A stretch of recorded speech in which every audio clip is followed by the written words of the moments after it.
A minissérie O Gambito da Rainha, da Netflix, conquistou vários fãs no mundo todo com sua representação fiel do mundo do xadrez competitivo. Mas ela também chamou bastante atenção pela forma como retrata o vício da personagem principal, a Betty, em supostas vitaminas verdes. Então, o que eram essas vitaminas verdes que a Betty tomava? O que tinha nessas pílulas e quais eram os reais efeitos que elas causavam? Mas antes de começar o vídeo, não esquece de deixar o like, que ajuda bastante a gente. Se inscreve se você ainda não é inscrito e não deixa de seguir a gente no Instagram, @madnmind. Então, solta a vinheta.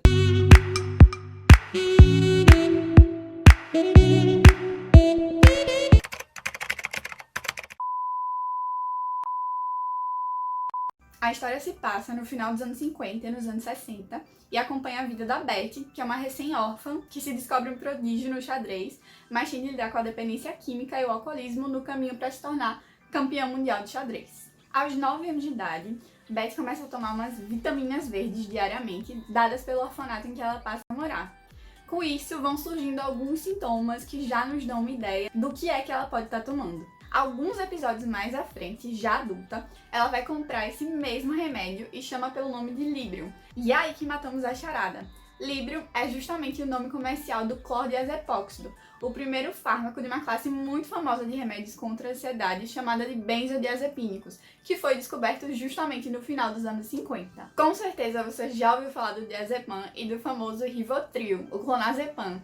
Ambos fazem parte dessa família de medicamentos. Além de ajudar a controlar a ansiedade, os benzodiazepínicos em doses mais altas também podem colocar alguém para dormir. Certo, mas como é que funciona isso? Basicamente, esse medicamento se liga em estruturas do nosso sistema nervoso, como o nosso cérebro, que fazem com que ele diminua sua atividade. Essas estruturas são chamadas de receptores GABA. É esse maior efeito inibitório sobre o nosso sistema nervoso que acabam tendo suas consequências, como deixar a pessoa mais lenta, mais sonolenta, com menor coordenação motora, menor equilíbrio e até mesmo esquecida. E na primeira vez que a Betty toma esse remédio, a gente consegue ver justamente esses efeitos. Ela mal consegue andar direito, mete a mão no aquecedor e se queima, fica com raciocínio mais lento, tudo isso por causa do benzodiazepínico. Inclusive, uma cena muito marcante na série é uma em que a Betty acaba olhando para o teto e enxergando um tabuleiro de xadrez, como se fosse uma alucinação. Mas benzodiazepínico na vida real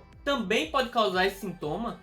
Na verdade, alucinações podem acontecer sim com os benzodiazepínicos, mas já em situações de abuso do remédio, que é o uso nocivo e normalmente exagerado daquele determinado fármaco. E isso comumente se associa a uma perda de efeito daquele remédio na dose em que você toma habitualmente. Inclusive, tolerância é algo muito comum quando se fala do uso desses medicamentos e está bastante ligado à dependência, que é chamada por alguns de vício. Por isso, a importância do acompanhamento médico. Dá uma olhada no trecho do livro Farmacologia Básica e Clínica, também conhecido como Katsumi. Os benzodiazepínicos são prescritos, em geral, como ansiolíticos e soníferos. Representam um risco moderado de uso abusivo e isso deve ser ponderado com seus efeitos benéficos. Na minissérie, vemos claramente essa situação com Betty. Várias vezes ela começa a guardar 2 ou 3 para tomar de uma vez antes de dormir, e até momentos em que ela passa períodos sem tomar e depois tomar várias de uma vez só. Considerando a quantidade da droga, o período e a idade dela, isso é a fórmula perfeita para o abuso de um medicamento. Essa perda de efeito com o uso contínuo da droga em alguma dose é basicamente o que acontece com o café. Muitas vezes você começa tomando uma quantidade, ele te deixa bem ligado, um monte de coisa, e depois de um tempo você toma e continua morrendo de sono.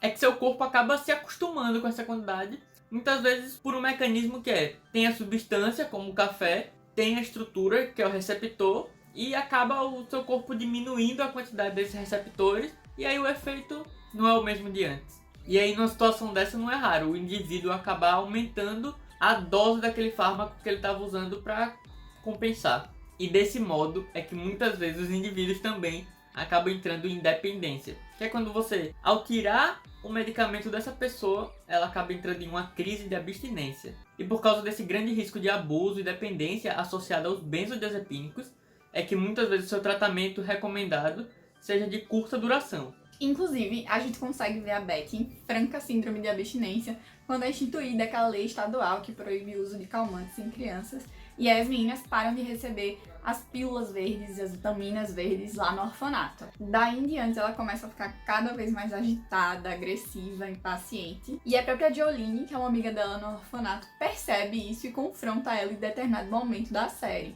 E a gente consegue perceber muito bem esses sintomas também na cena em que chega uma menina nova no orfanato. E a Betty é super grossa com ela, praticamente ignora a menina e segue insistindo em perguntar pra Jolene se ela ainda tem alguma vitamina verde sobrando. E tudo isso que a Betty apresentou, a agitação, a agressividade, essa dificuldade em se relacionar com os outros, acontece justamente em indivíduos dependentes em síndrome de abstinência. E é toda essa situação que acaba levando a pobre Betty a arrombar a farmácia do orfanato e tentar roubar as pílulas verdes, culminando na overdose que, felizmente, no caso dos benzodiazepínicos, raramente é fatal. E como é que a gente pode identificar uma overdose de benzodiazepínicos? Os principais sintomas apresentados vão ser uma visão dupla, uma sonolência excessiva, uma fala arrastada, além de problemas no equilíbrio e problemas motores. Inclusive nessa cena da farmácia a gente acaba percebendo alguns desses sintomas. Quando ela vai lá, pega o pote, enfia um monte de pílula na boca, fica meio desorientada e por fim acaba caindo desacordado. No entanto, tem um ponto em que as altas doses de benzodiazepínicos podem ser um perigo, quando ele é usado junto ao álcool. E aí desse modo podem ter complicações mais graves, como por exemplo o coma ou até mesmo a morte do indivíduo.